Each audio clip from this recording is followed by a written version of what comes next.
Final panel here for the forum, and I won't say we're saving the best for last. It's all been really, really good. But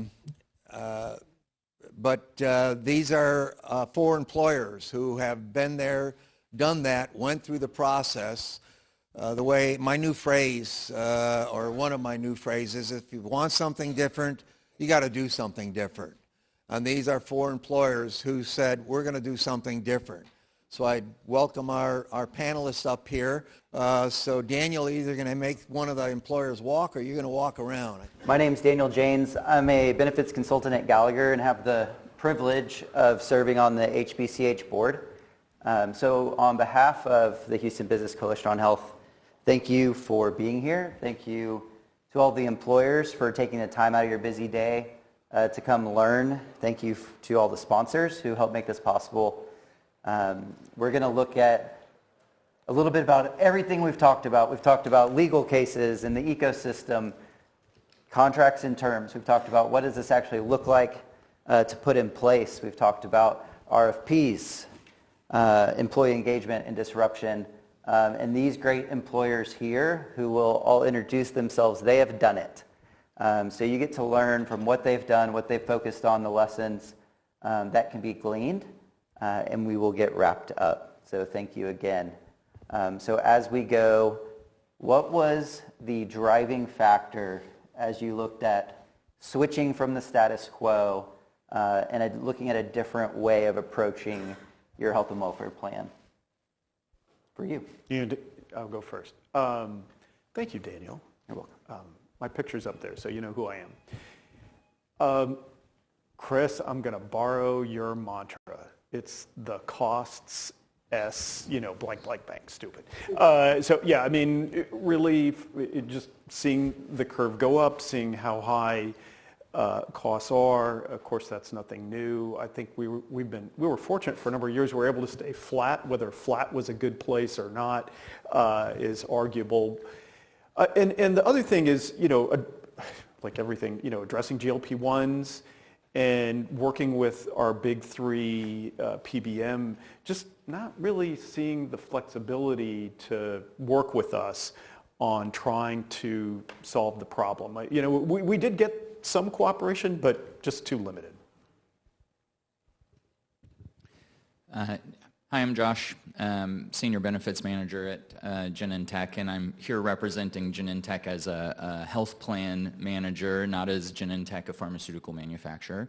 The core question that started driving our process to moving to what I'm going to sometimes slip and maybe use the terms interchangeably, but we're sort of framing this discussion around vertical and modular, kind of a framing of vertical integration versus modular PBM integration. And the core question for us was, how do we know that our employees are taking the most clinically effective drugs at the best cost possible to address their long-term total cost of care? And if you really dug into that with our prior relationship, the answer is we didn't know. We had no clue. And we had no control over understanding that question better. And that's really what kind of kicked off our journey. And, we are in the public sector, so we have a high level of scrutiny on transparency, payment integrity. Those types of issues are really important to us. Every contract that we have, every financial statement, it's subject to the Open Records Act, right? So I don't want to be embarrassed by having agreed to something. And quite frankly, I just got mad at my PBM that was one of the big 3 because we saw when the generic versions of some of the hepatitis drugs came out, right? And I said, well, can you help me figure out if I'm supposed to cover this generic version or should I cover the brand name? And they would not tell me which is the best price. Like, well, that's all secret sauce. We can't give you the recipe. And I just got fed up with that, and that's when I decided we needed to do something to have more transparency and understanding of the actual cost and where our dollars are going. Hi, I'm Veronica Villaseñor with Rice University, and I'm glad I'm not the only one that this is a growth opportunity for, so thank you for any feedback and anything I can improve. I think for us, the stars aligned. We had switched to from one PBM to another one, and we thought we had done great and knocked it out of the park, but we didn't. We were from one shell game in one corner to a different shell game on a different corner with a different color cup. We had new leadership, a new president that was working on a strategic plan. And so we went out to bid after doing an engagement survey for the university and hearing some of the feedback from our faculty and staff. So we set out to create an easy-to-navigate benefits ecosystem and did a full RFP on medical, dental, vision, pharmacy, even our EAP. And this is one of the results of it is going to an alternative PBM. Thank you. So Ted, you said earlier, creativity is not rewarded, which I thought was very apropos. But in looking at, one of the things we talked about was the RFP, and how do we even approach this? So how did you go about getting those results back and looking at a spreadsheet and saying, okay, what am I looking at with all this data and information, and how did you apply that to the Friedkin group? And it's a really good question. I know we have some very sophisticated panel members, so I'm also learning a lot and have learned a lot in the last year. And everybody kept saying, oh, well, the spreadsheet method, it's not going to really tell you what the value of the alternative PBMs bring. And so I started going to my consultant and different consultants and would kind of go through the bullet points of, well, it's changing your drug mix, it's better clinical, it's better PA, but how do you put a dollar value on that? And it was only yesterday that I heard from some consultants, Christine and forget your colleague's name, but anyway, where they had a kind of underwriting methodology. But so what is the spreadsheet methodology? Basically, it's looking, well, what drugs did you buy last year in your plan? And you give it to all the different vendors, and they tell you, based on some caveats, well, this is what you'll spend next year. Completely ignoring, you could have a different drug mix, you could have different prior authorization process. So we worked with our existing consultant, which is one of the larger ones, and that is their base methodology that they use to approach. And so that was a starting point. It was helpful. We went to our different bidders in the RFP. We had 4 alternative PBMs, and we asked each, well, how can you bring value? 2 of them came back with a strong answer, but only one came back with a guarantee. And so lacking a sort of independent way to evaluate the value that's added outside of the big 3 PBM in the way the plan is managed, we decided, well, the guarantee at least tells us that they're willing to put their money on the line for the value that they're going to bring. So kind of a simplistic answer, but that's where we got to. so for the rest of the panel, did you have a similar approach, or how did you work with other stakeholders at your organization to try to help show what the value of the proposal you were bringing? I think I'm going to start a little bit before the proposal, if that's all right, just to say, again, as a pharmaceutical manufacturer, we have and I'm not going to reflect Genentech's broad philosophy on coverage of our drugs and that sort of thing, but internally we do have to navigate some of those dynamics. In other words, as a business, we cannot be telling people that we believe access to our drug should exist in this framework, and then we manage our health plan differently than that. So before we got to the proposal stage, engaging our internal stakeholders was really around, how do we think about this as a business? How must we think about this, and what considerations do we have as an employer and as a fiduciary managing a self-funded health plan? And how do we marry those two things together? And we started with a series of 4 guiding principles. I never remember all 4 of them right off the top of my head. One of them is fiduciary responsibility. Another one is following the science.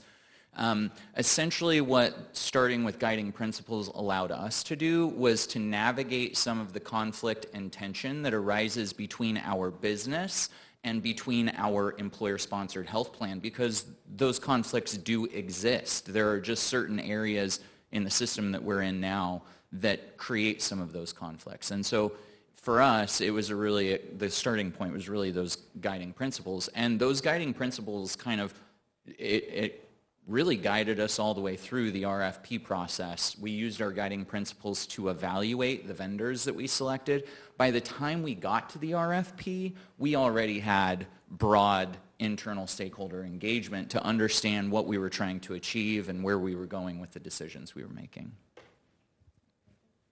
We had very much a similar philosophy. You know, if you understand, people generally behave the way you pay them to behave. So if you understand where the money is going, where the incentives are aligned, you will very quickly understand whether or not this or that PBM can give you what you're asking for. When you take all their profit motivations out of the prior auth decisions, out of the pharmacy decision, all of that stuff is off the table for them.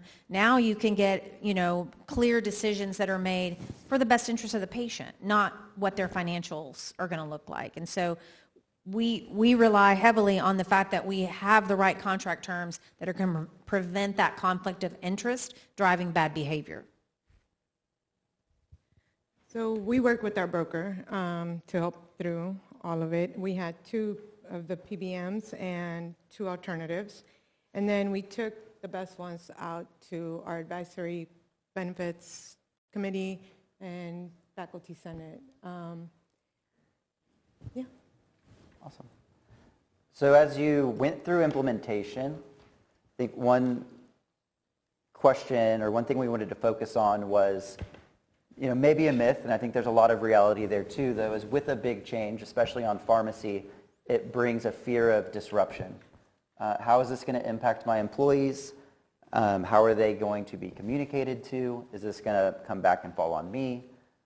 So Josh, maybe through that implementation process and communication process, could you speak to how did you either limit disruption or get ahead of it? And what did that actually live out for your employees as y'all made this switch?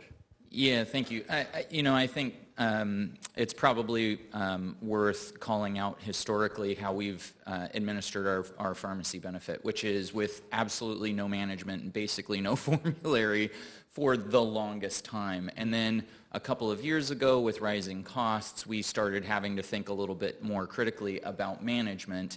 And so the reason that's, I think, important as context is because our employee population was not used to disruption, right? You've got a lot of organizations where your formulary might be changing every year and employees kind of understand, hey, formularies change, that's the way it goes. Now we can discuss whether the formulary changes are made for the right reasons or wrong reasons. That's kind of a separate conversation. But from a change management perspective, people generally are used to that, not at Genentech. And so when we were making our transition away from a vertically integrated PBM and moving to this modular framework that we're in now, one of the most important things that we were trying to do is minimize disruption, at least because we did a mid-year change. So we actually went live with our new modular PBM on 7/1.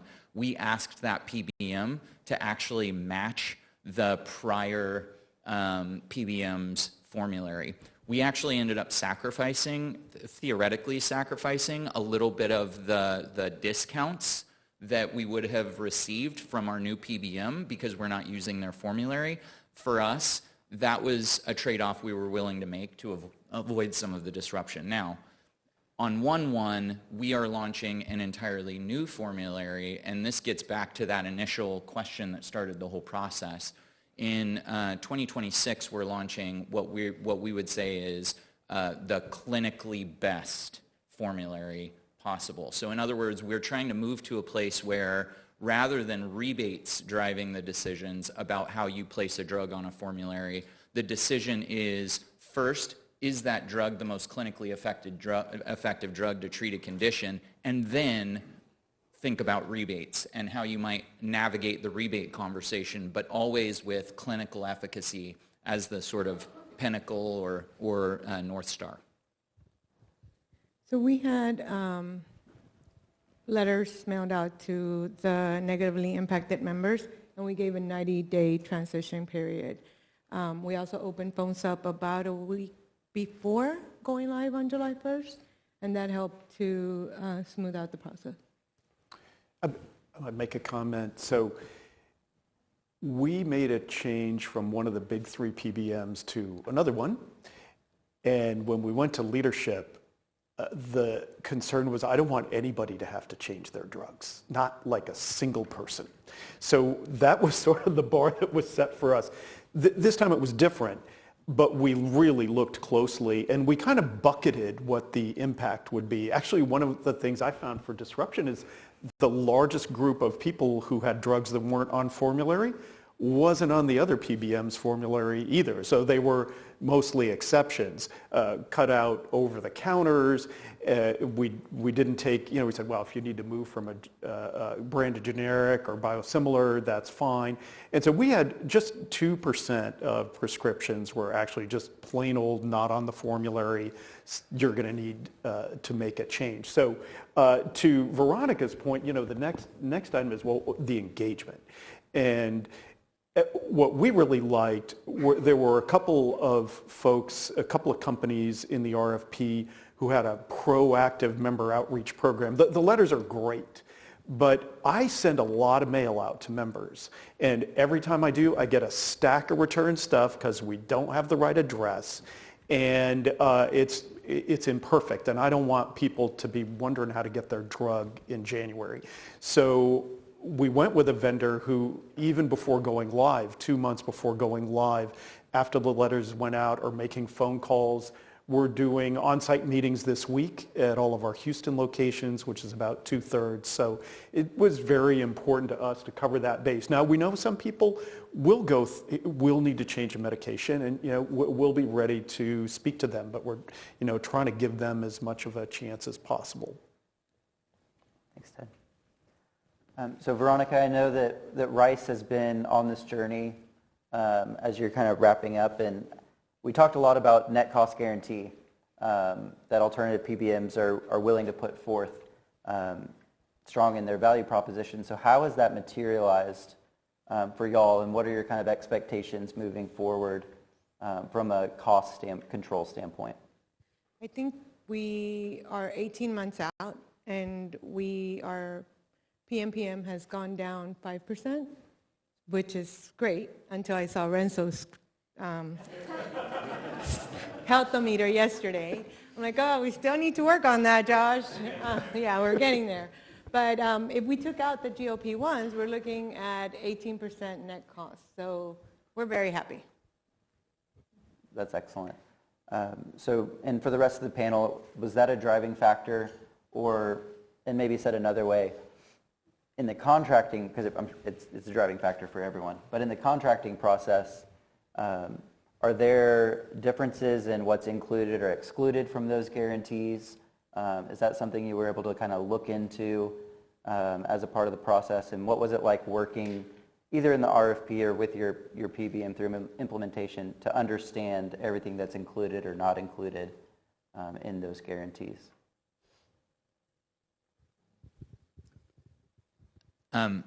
Because we asked our new PBM to match a formulary that they didn't generate, we actually sacrificed any guarantees in the contract. So we have no guarantees. We're still getting lower pricing. So to be clear, we've flattened our trend by going mid-year with the change. We flattened our trend completely.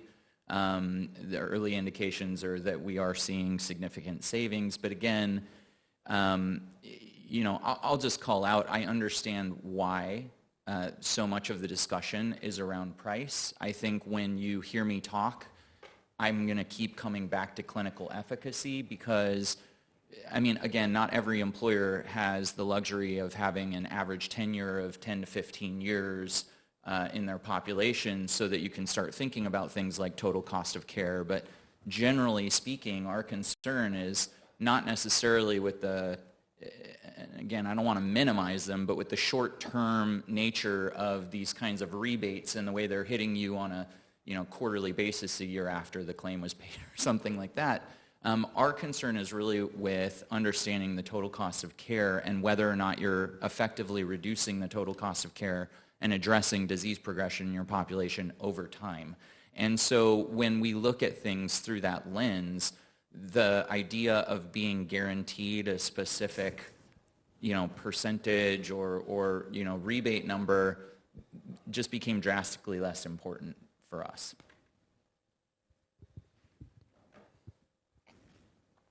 So what advice would you give to an employer around if they came to you and said, hey, I'm with one of the big 3 PBMs, or my pharmacy costs are exploding.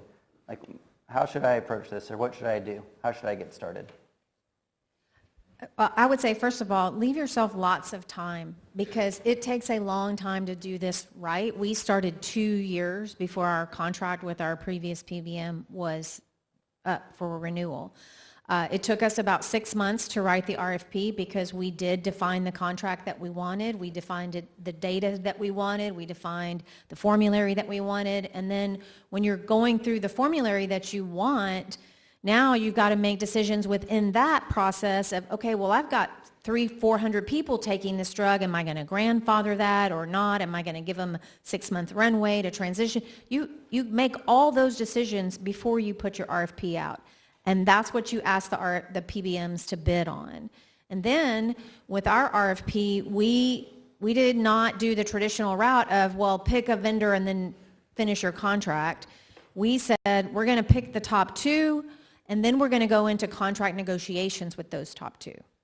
And based on what we can get in our terms, we will award the contract. So it's not just about evaluating the numbers, but will you get what you actually want in the contract? So you've really shifted the contract negotiation out of the after the award, and now it's before the award. So that whole process took us 6 to 9 months to get through that, and then you've got to have time for implementation. And so it really does take a long time to do this right. And so my advice is start now, because you probably, to get what you want, it's going to take you 2 years to get there. Yeah, I'd agree with that, and I'm probably going to say something, I know I'm going to say something that's already been talked about a little bit, but the right advisor here matters. The people that you're working with to help guide you on the process matter. For us, it also started 2 years before we ever went out to bid with picking the right consultant to help us on the project and to help educate. I mean, I'll tell you, 3 years ago, I wouldn't have been able to sit up here in front of you and talk about any of this.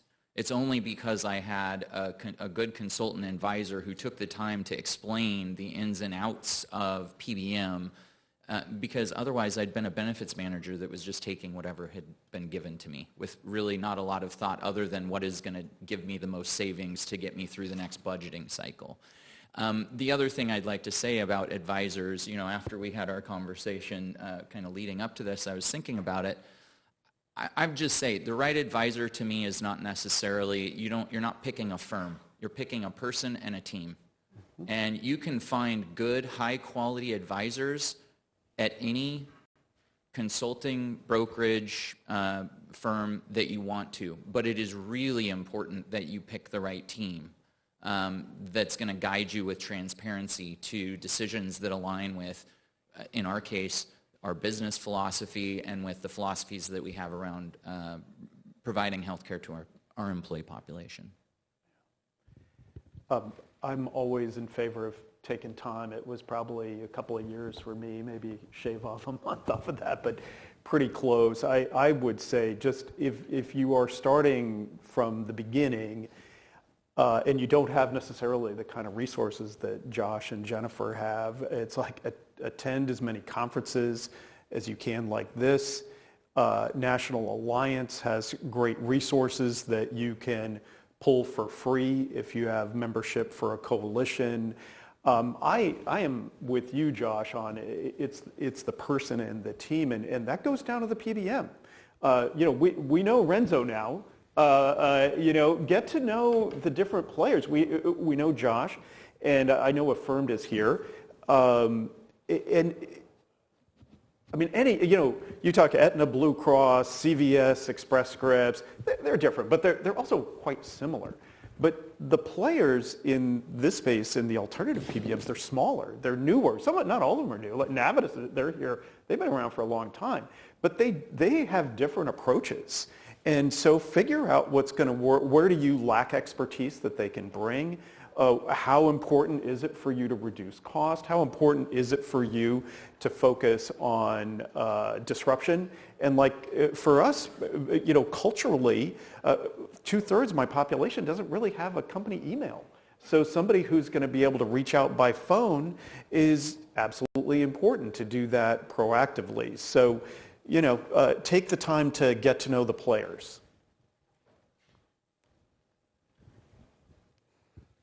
So we've spent a lot of time in the room talking about how to get to or consider a transparent PBM. So now that you're there, and in Ted's case, almost there, what is next, for you as you either evaluate or hold in check, and or even if it's not pharmacy related, what's next down the line of how you're going to approach the rest of your health and welfare plan in a similar fashion? Okay. I talk too much sometimes, so I'm always trying to make sure that other people can have an opportunity. First, what's next with our pharmacy benefit? I think I alluded to this earlier. We're launching, so we carved out from our new PBM, we carved out the formulary, and we have a third party that we've been working with over the last year or so, class by class, thinking about the drugs that we want to place into what we're calling a high-value tier. Those high-value tier drugs are going to be offered to our employees at no cost because we believe that they are so differentiated in their clinical value that regardless of their cost, you're probably going to want to drive your employee population to those drugs as opposed to others. So that's going to be an interesting change for us in 1/1. Again, within the organization, we do have people that are going to understand that kind of logic, but we have a lot of people who aren't. And so I think we've got some real change management challenges in front of us. We are planning to do the exact same thing that we would say we did with our pharmacy benefit strategy with our healthcare strategy. In other words, tear the whole thing apart, think of it as a widget, pull that widget apart, look at all of its component pieces. The first start for us is in design thinking. Put that widget back together, but how do you make it run more efficiently, I think, is the way we're sort of thinking through that conceptually now. Where are there gears that are not working appropriately? Where is there, I'm kind of switching back and forth in analogies, but where is there money that should be taken out of the system and put back into the pockets of health plan sponsors and our employees? How do we think about that? Ultimately, by I'm going to guess. I mean, this is a long process, but I'm going to guess by 2028, our hope is to roll out some new plan designs that we don't exactly know what they look like yet. We don't know who the players are yet. I suspect they're probably not going to be the bigs. I think we're going to be.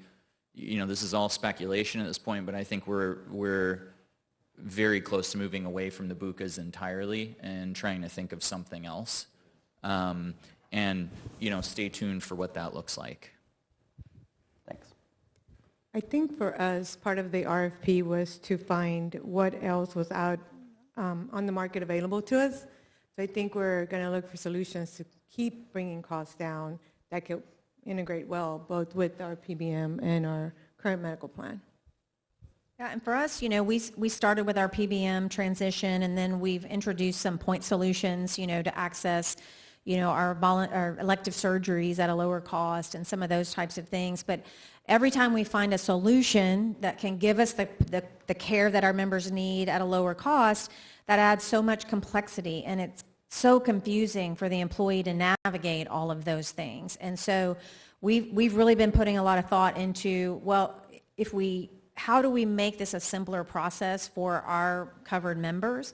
So we are in the process today. We've invested in building out our own member portal with some AI solutions inside of that to help with that navigation. And so that's part of what we're trying to do, is because the BUCAs are not answering these problems for us. The traditional PBMs are not solving these problems for us.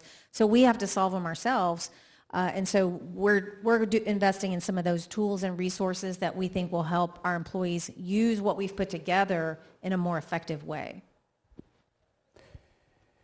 Yeah, so we're going live 1/1, and this is a new area for us. We will appreciate better clinical management, stricter PA, getting folks to change drugs. That's asking people to do something that wasn't necessarily their idea. And so we're going to monitor that carefully, and I hate to say it, it sounds so arbitrary, but kind of see what bubbles up and see what gets to the C-suite and figure out, okay, we're making a bit of a quantum leap here. Let's see how the company culture deals with it. I think it'll go well. I think we have a great partner, and so I'll be relying on Jeff Hauser back there. I'll be relying on Craig Koenig over there, my consultant, to kind of put our heads together and figure, well, where do we hold the line? Where can we compromise? What's an exception? Where do we make a change to the formulary? I don't want to sound too reactive, but it's kind of the real world. We're not going to be like a bare bone kind of situation for our members. And that kind of gets me to the second point, is one of the things, we're looking at a number of things. We're very interested in bundled payment. We have a direct primary care solution that's a pilot. We're looking possibly to scale. I want to replace my slice offering. And so that's kind of the practical side. But one of the things that really is required, I think, in this day and age to make those solutions work is either strongly steering or putting requirements on your members.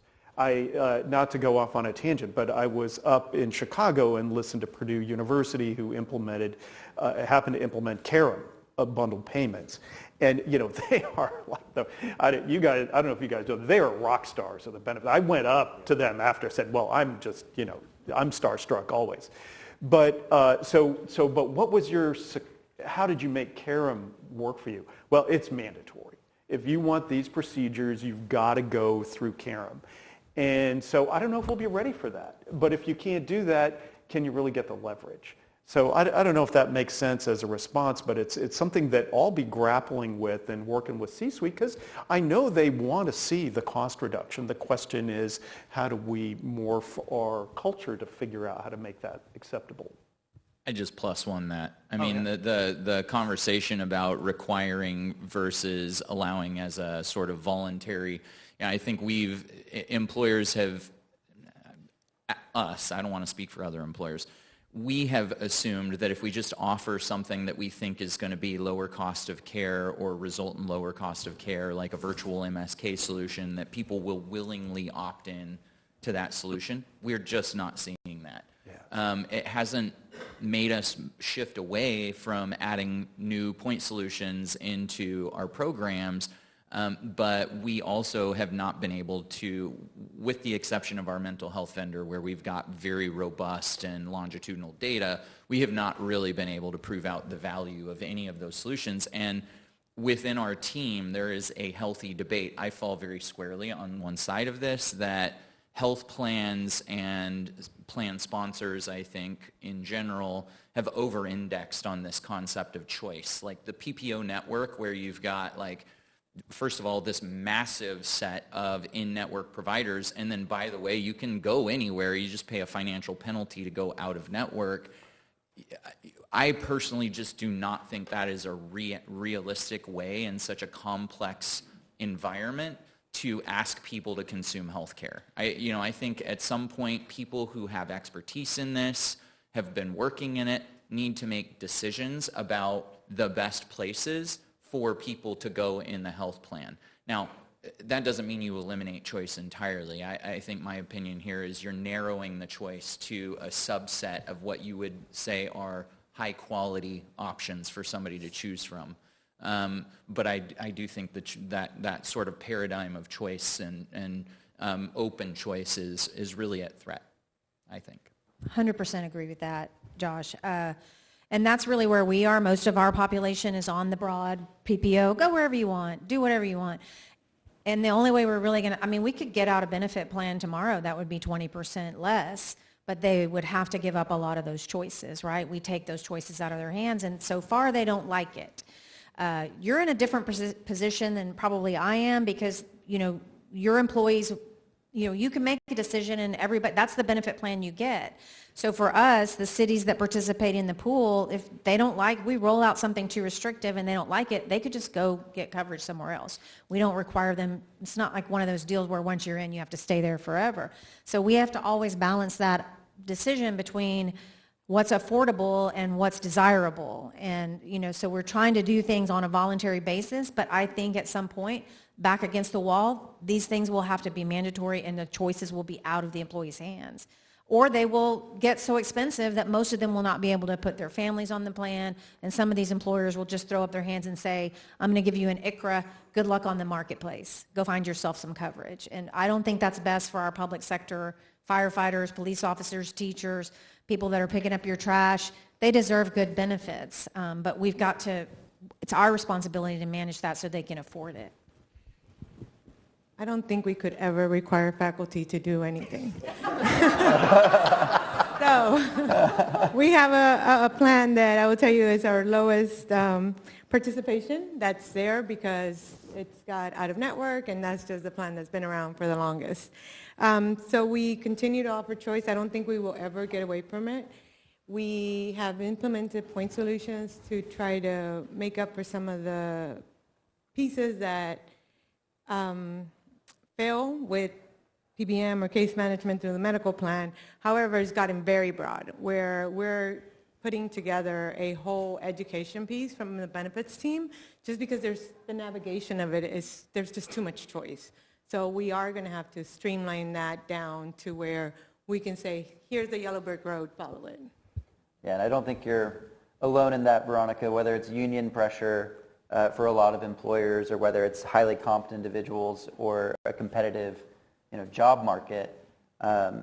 Disruption can be very real for certain markets, and I think that's where what we've talked about so much is on the contracts being so important. Like, where can we find areas of savings that don't impact those employees, that don't require an employee decision, and why the pharmacy conversation is so crucial. So is there one takeaway that you would share, or one imperative that you're going to follow up on, from the last 2 days of conversation as we start to wrap up? Go ahead. So I think this is in the weeds, but what we most struggled with was when we went live, the feed from our alternative PBM to the specialty pharmacy. The member IDs were missing a space, and that created havoc, and it was just the wrong foot to get off on. So I know it's in the weeds, but I wanted to let you guys know that. I think after a day and a half of learning, I would go back and I'm going to look at that contract some more and take Chris's advice and make sure that it aligns with our plan document. Same here. We want to, look at those contracts one more time. I think we will be doing an RFI for the TPA services. You mentioned about next widget we're going to pull apart is this one. Is we want to do that just to see what else is out there beyond what we have with the BUCAs.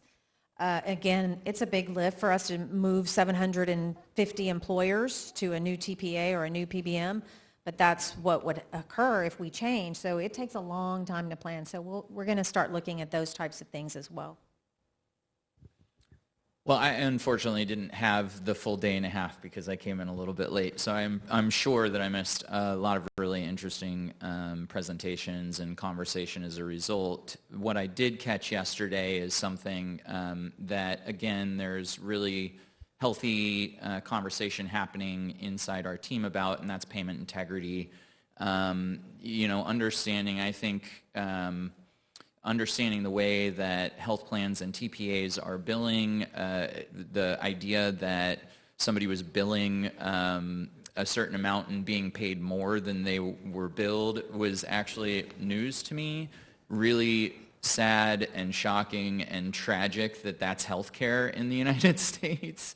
So I just think, whatever we build, we have a general philosophy that whatever we build in the future has to sit on top of, good payment integrity.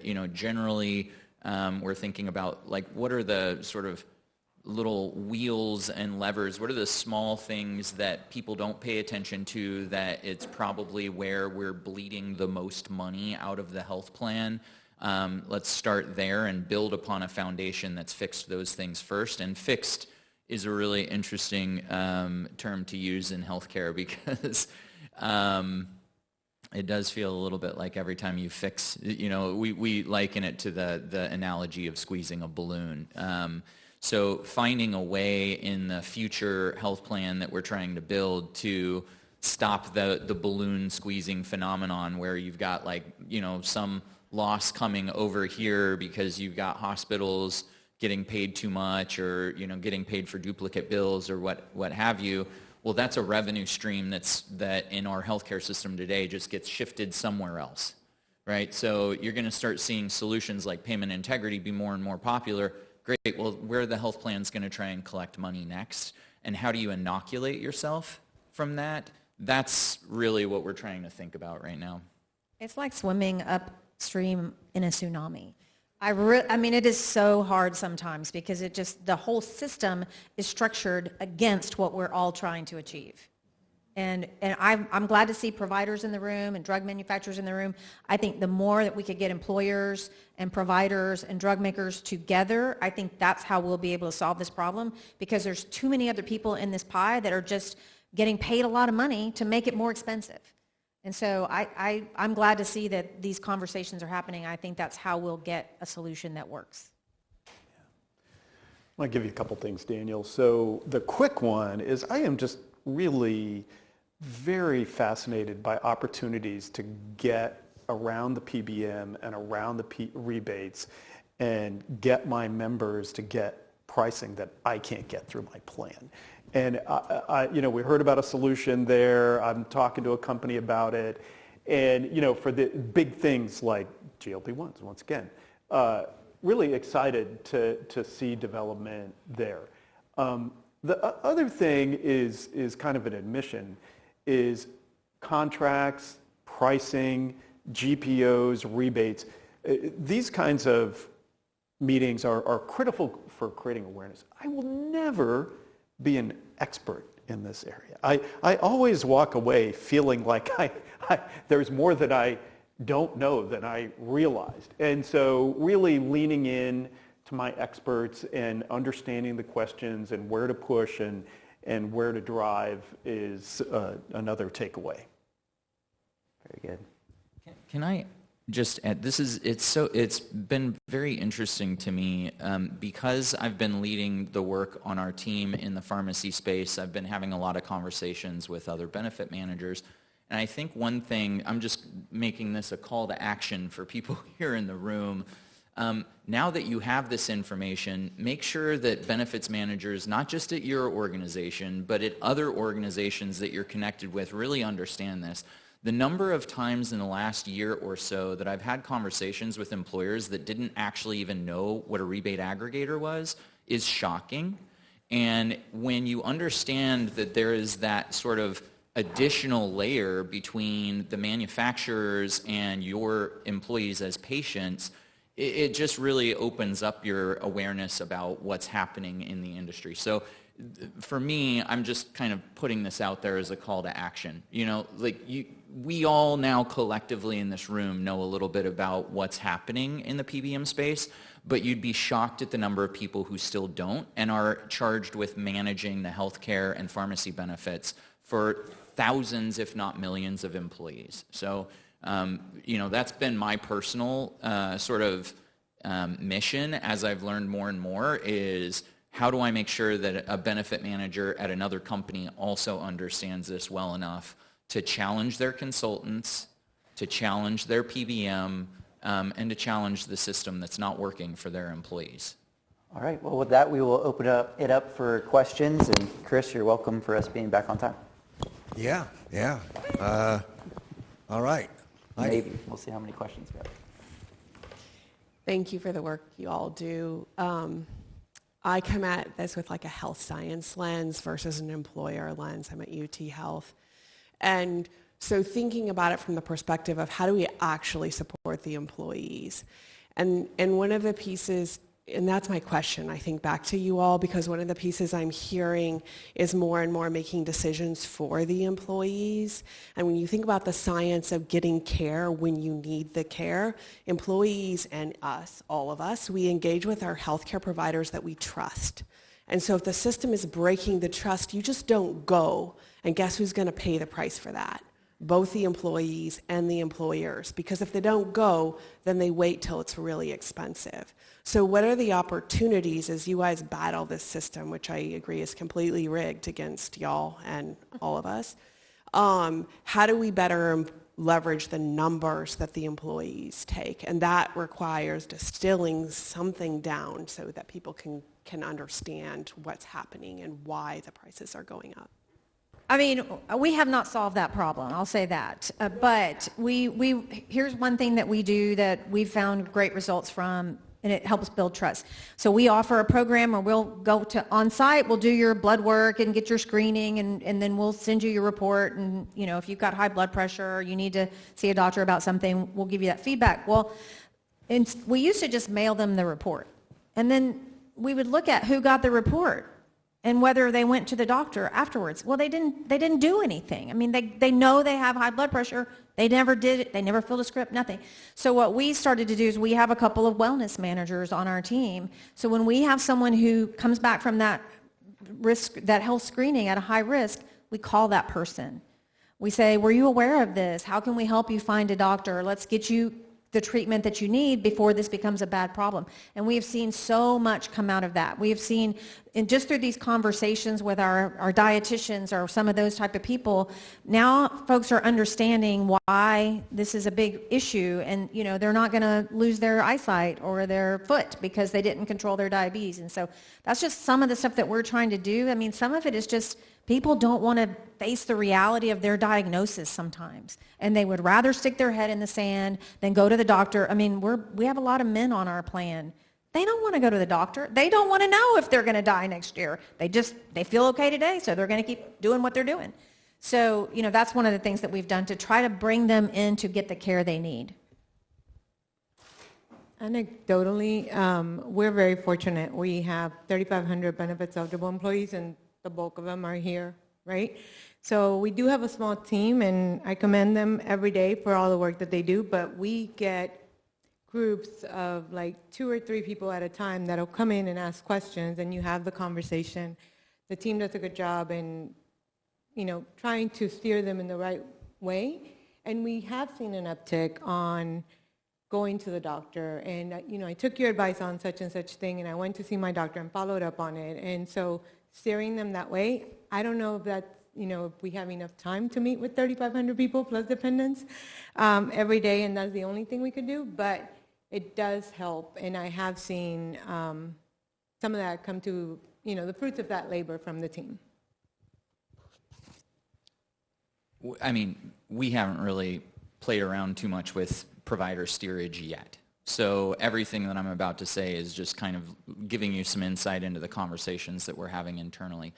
Most large self-funded employers in the country right now are getting pitches from companies that focus on provider quality. And my general impression on the pitches that I've seen is the value proposition of steerage with quality is how do we get your employee population to how they would determine the highest quartile of providers in a given region. I believe there's more value. Now, I'm speaking, I think, with a provider, so I don't, okay, but you know. I believe there's probably more value in steering people away from bad care than steering people to the highest quality care, and that's how you might solve the sort of stickiness of the relationship problem.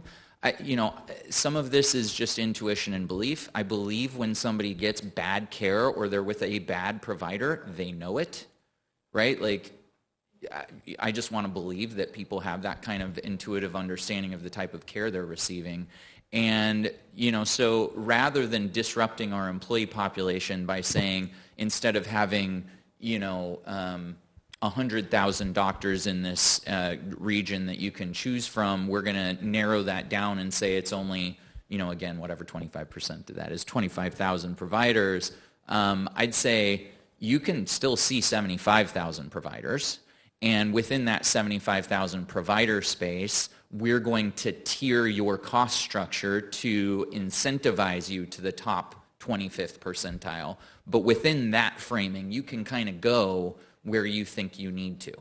So I think that's how we're, again, healthy conversation internally, but I think that's how we're thinking about like that steerage, quality, network size discussion. To talk about this in aggregate, I saw a report. We're going to put it in one of our upcoming newsletters. It was a Gallup poll with can't remember the name of the organization, but they looked at overall, then they looked at cost, quality, and access. In fact, Jennifer, you sent me that report. We may use it legislatively to drive change. Texas ranked 48th in the country. This was a survey of all different stakeholders, but when you looked at it and you got into the questions, we got a D in cost, we got a C- in quality. But the good news, if there is good news, when you looked at it nationally, we weren't that different than any other state. The number one state in the country had, I think, a C or a D in cost. So long story short, healthcare in this country sucks, at least according to the consumer. And we have a job ahead of us to try to work on the system. Jonathan, did you have a question? Thanks, everybody, for telling us about your experience. This question is aimed at any panelists who've created their own formulary. Obviously, we're not pharmacists, doctors, maybe some of us are, but I would go in there and say, oh, that drug costs $500,000, gone. But I can't do that because that could be someone's life-saving treatment. So how did that process work? Yeah, that's how we used our clinical consultants at RX Results. They have a P&T committee that's part of the University of Arkansas School of Pharmacy and their medical school. And so that is independent clinical advice from physicians and pharmacists that do review all of these FDA studies. And they give us the summary report about what the differences are between the drugs in the class. That, we get this every quarter. We look at that. Well, this drug that's new that came out to the market, it doesn't have anything superior to the other drugs that are already available, and it costs 3 times as much. So that makes it very clear for us from a clinical perspective, there's no reason to add that drug to the formulary. So it's every quarter we do this. Yeah, that's that working with RX Results. We've had a lot of wonderful consultants and PBMs here, alternative PBMs. I know as a follow-up, we're going to put out contact information for these organizations and consultants because it's really important to at least have access to ask the questions. There's a question here, though. I haven't heard anybody talking about paying the provider at the time of service, the whole thing, like the employee share, the employer share. We have a model which does that, which we're working on with Stanford Health, that actualizes the revenue. Instead of revenue cycle management, it's revenue actualization, which greatly reduces cost. So any thoughts on... That sounds interesting. It does. I think, direct contracting probably approaches that, right? And like advanced primary care, direct primary care space is there. Would love to have opportunity to do direct contracting with facilities as well, but so far that has eluded us. Direct contracting at scale is like really difficult though. We've got employees, I want to say in all 50 states, it might be 49, but we've got employees everywhere. We've got employee concentrations in specific locations. So The direct contracting model sounds great, but making it work for a distributed population, it's not that we have written it off, we haven't, but it's just pretty hard to do without an intermediary like Centivo or some of the others that are facilitating direct contracting. Yeah, we are but looking at that interesting. too. I think so, and that ultimately that would be great for everybody. But from my public sector lens, how do you know that was the accurate payment? How do you know that that's what the provider should have been charging for what they actually provided? And so, a little bit like someone said yesterday, if they pay your claims in 2 seconds, that's a problem, not a good thing. Someone should be looking at what's being paid for the services that are rendered, and that's what I worry about that model. I don't know how that would work. We do that. That's part of the model. Yeah. Josh, you said something that caught my attention. Again, it goes under one of my new mantras. If you want to get something different, you got to do something different. You said you're even looking at getting away from a BUCA. I think that's smart.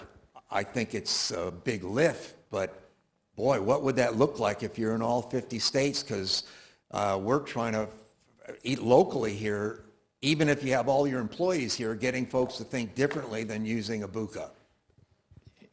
Yeah, great question, and I say it's a great question because I don't know if I have a real good answer for you. I think a part of that is, to the point I was making about direct contracting and understanding where our employee populations have concentrations, maybe abandoning the BUCAs is more of a regional play than a national play. Yeah, that has to be on the table. Sure. We are hearing from our employees that there's interest in regional healthcare options for them, and some of those regions have pretty significant employee populations for us to work with. So you're a national company, the company at least, and I'm not going to hold you to it, but would be willing to do something different in one market that isn't in another. Yes. Because that's what I hear. Gosh, we're national. If we can't do something for everybody, we can't do something for anybody.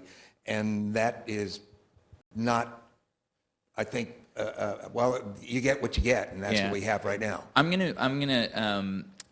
Back when I was managing, before I came to Genentech, I was managing a self-funded health plan in a much smaller employer, and I was in the Bay Area, and at the time, Collective Health was kind of this up-and-coming TPA, and I remember when they came in to pitch against, at the time we were with Cigna, and when they came up in to pitch against us, the value proposition, what they were offering, sounded really good. Our employees ended up loving it, but I'll cut to the chase and say we moved. We ended up moving to Collective Health. But when I was making that argument to our CEO, I said, look, and no offense to anybody who has an affinity for the BUCAs or to the people working there, but the way I presented this to our CEO is the BUCAs to me, discounts might be different, provider network size might be different, but we're just settling for mediocrity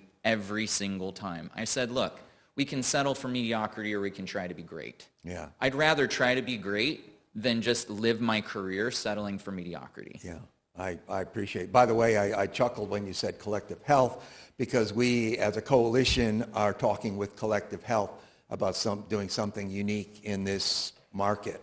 So I'm glad to hear that.